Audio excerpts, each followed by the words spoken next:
इंदौर प्रदेश की आर्थिक राजधानी होने के साथ ही एजुकेशन हब भी है और कई छात्र अपने सुनहरे सपनों को साकार करने के लिए पूरे प्रदेश के साथ पड़ोसी राज्यों से इंदौर आते हैं और पीएससी के साथ ही अलग अलग कॉम्पिटिटिव एग्जाम की तैयारी करते हैं।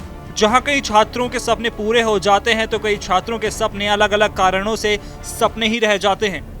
इसी कड़ी में इंदौर से तकरीबन 900 किलोमीटर दूर रीवा जिले का रहने वाला अजीत भी है, जो डिप्टी कलेक्टर बनने का सपना लेकर इंदौर आया था और वो अपने सपने को साकार करने के लिए इंदौर में रहकर पीएससी की पढ़ाई करने में जुट गया था और कलेक्टर की तैयारी करने के लिए उसने एमपीपीएससी के एग्जाम को क्लियर करने के लिए इंदौर में ही एक कोचिंग सेंटर ज्वाइन की थी।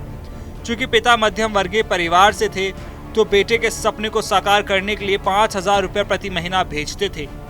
इसमें कोचिंग के साथ ही अजीत की पढ़ाई और अन्य खर्चों को पूरा करता था, लेकिन 5,000 अजीत के इंदौर रहने खाने में ही काफी कम पड़ रहे थे।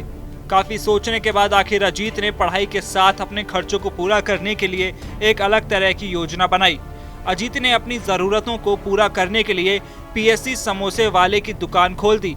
इसके पीछे अजीत का कहना था कि वो अपने सपनों को पूरा करने के साथ ही अपने माता पिता पर बोझ नहीं बनना चाहता था और उसी के चलते उसने इस तरह से अपने खर्चों को पूरा करने के लिए दुकान खोली है।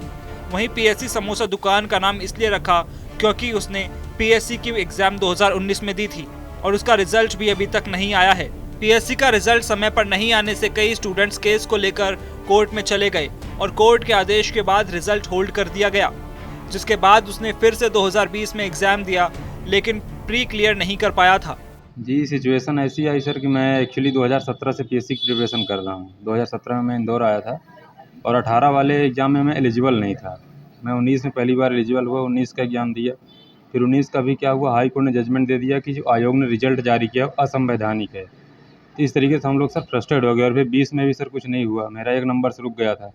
21 का रिजल्ट अभी आया ही नहीं है। तो लगभग सर 18 में आयोग का फाइनल रिजल्ट आया था और 18 के बाद जो है कहीं न कहीं दिक्कतें हैं। 4 साल से कोई रिजल्ट पीएससी ने फाइनल जारी नहीं किया है। सर घर वाले भी कब तक सर फाइनेंशियल सपोर्ट करेंगे सर। इस वजह सर हमने डिसीजन लिया ऐसा कि अब कुछ ना कुछ करना है और पढ़ाई भी करना है साथ में। 2021 में एग्जाम दिया लेकिन रिजल्ट अभी तक नहीं आया।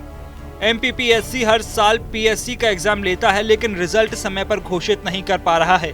हर बार अलग अलग समय कारणों के चलते एग्जाम का रिजल्ट लगातार रुक रहा है। वहीं बेटे को पिता के द्वारा लगातार खर्चा पहुंचाया जा रहा था। वहीं पिता के द्वारा भी बेटे से लगातार नौकरी और रिजल्ट के बारे में पूछताछ की जा रही थी।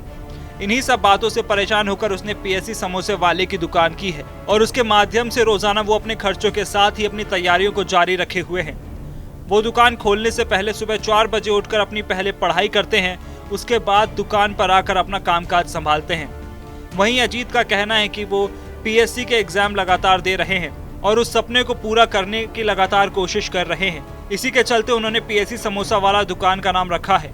वहीं अजीत का कहना है कि वो अपने साथ सपने को साकार करने के लिए दुकान पर भी जब भी समय मिलता है वो पढ़ाई करने में जुट जाता है। उन्होंने दुकान पर करंट अफेयर्स के साथ सभी तरह की किताबों को लाकर रखा है।